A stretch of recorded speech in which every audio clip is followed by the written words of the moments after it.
Vamos falar um pouco, então, mais da tua área, um pouco, Paulo. A gente tava sacaneando aqui mais cedo sobre teorias da conspiração, passamos por uma das queimadas lá em Los Angeles, né? Que foram queimadas, dá pra dizer que foram queimadas excepcionais, né? Sim, pois não há dúvida. Pois é. O que aconteceu de diferente? Olha, o que está acontecendo de diferente aí não é só com Los Angeles, é com o mundo todo, né? Bem, o que está acontecendo de diferente com o Rio Grande do Sul, que inundou de uma maneira absurda no ano passado, né? O que está acontecendo com incêndios no Canadá, na Sibéria, né?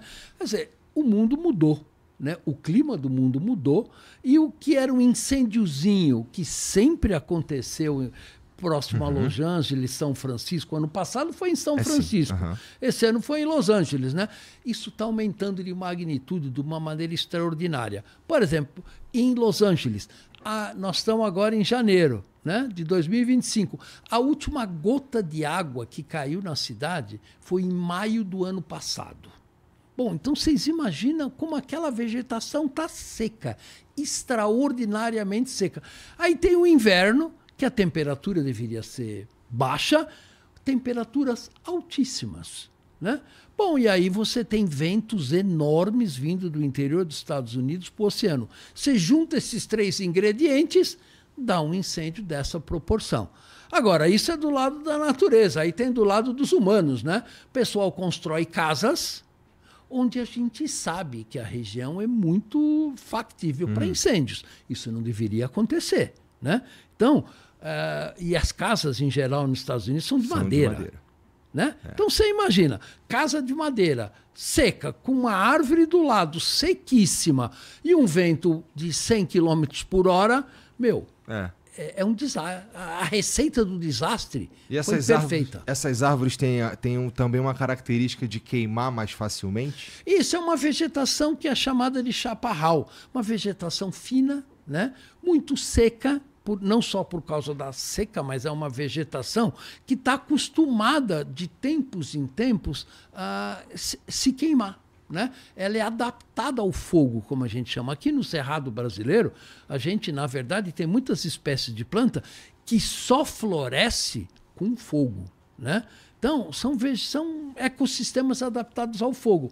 E a mesma coisa lá na Califórnia. Só que aí você mudança climática, pouca chuva, e o pessoal construindo onde não devia, dá zebra. Mas aí, posso fazer uma pergunta também? Claro, tem uma que me interessa, acho muito interessante. Nunca mais me pergunte se você pode fazer uma pergunta. Nunca mais vou te fazer essa pergunta. Boa. Beleza, nunca mais farei essa pergunta. Mas, enfim, o que está acontecendo lá, beleza, são incêndios naturais, não são incêndios provocados de um modo geral, certo? Então, mas de alguma forma foge do natural. Não, não digo não só dado pela intensidade, mas foge do natural. Não era para estar acontecendo aquilo. Então, a questão é o que é o natural? O que é natural, há 3 décadas atrás, deixou de ser natural agora por causa da interferência do homem no clima, né? Chuvas, vocês veem chuva em Santa Catarina nesta semana. Chove 120, 130 milímetros por ano, no mesmo dia, em 24 horas. Né? Vê, em Petrópolis, quando teve aquele escorregamento de terra, choveu 600 milímetros. 600 milímetros, cara. Em um dia. Quer dizer, isso é a chuva que cai em Israel em 2 anos. Nossa. Né? Quer dizer, é uma coisa que deixou de ser natural por causa da interferência do homem. E aí, por exemplo, o que aconteceu lá no Saara? Choveu. Sim. Também não devia ter acontecido isso. Não. O clima tá bizarro, né, mudou, cara? Tá muito bizarro, né? O clima mudou e vai continuar mudando cada vez mais rápido se a gente não tomar vergonha na cara e não acabar com queima de combustíveis fósseis. Isso é certo, né? Teria que acabar. Tem que acabar. Esse que é o grande problema, na verdade, sei lá, me ajuda. Que assim, a solução, a gente já chegou num ponto que a solução ela precisa ser radical. É isso que você está propondo. Isso, é mais do que isso ainda.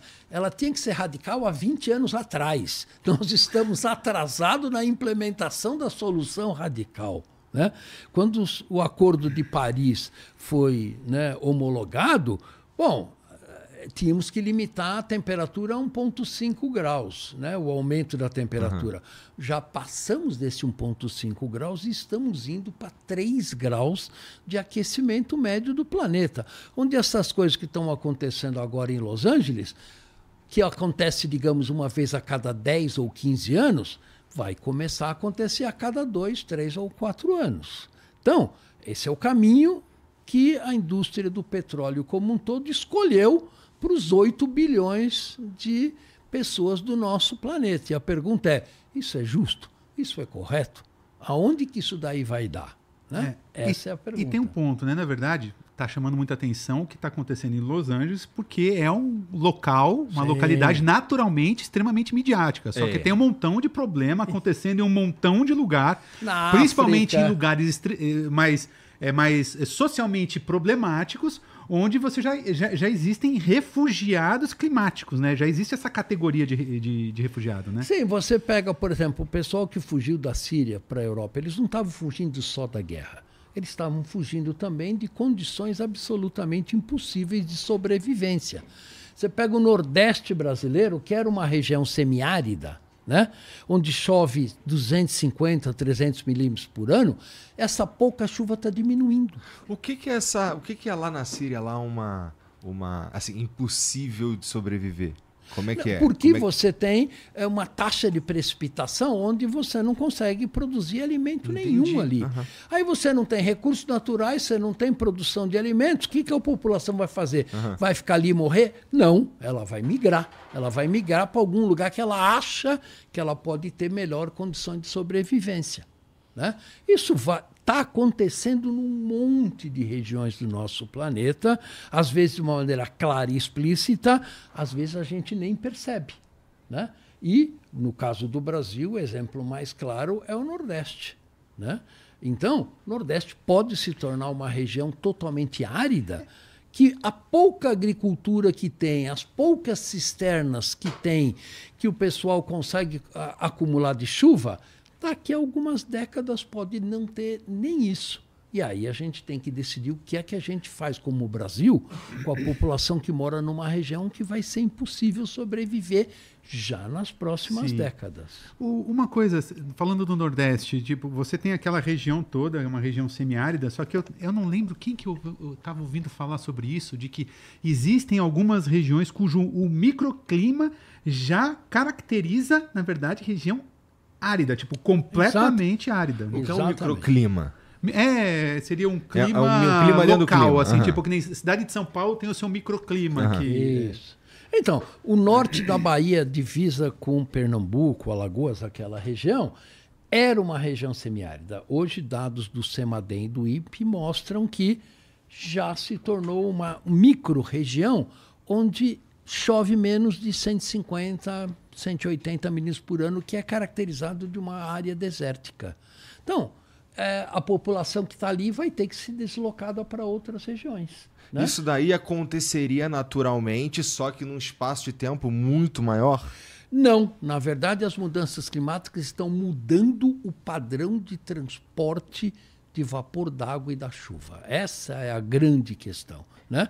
Sempre choveu pouco na Califórnia, né? Só que está chovendo menos ainda do que aquele pouco.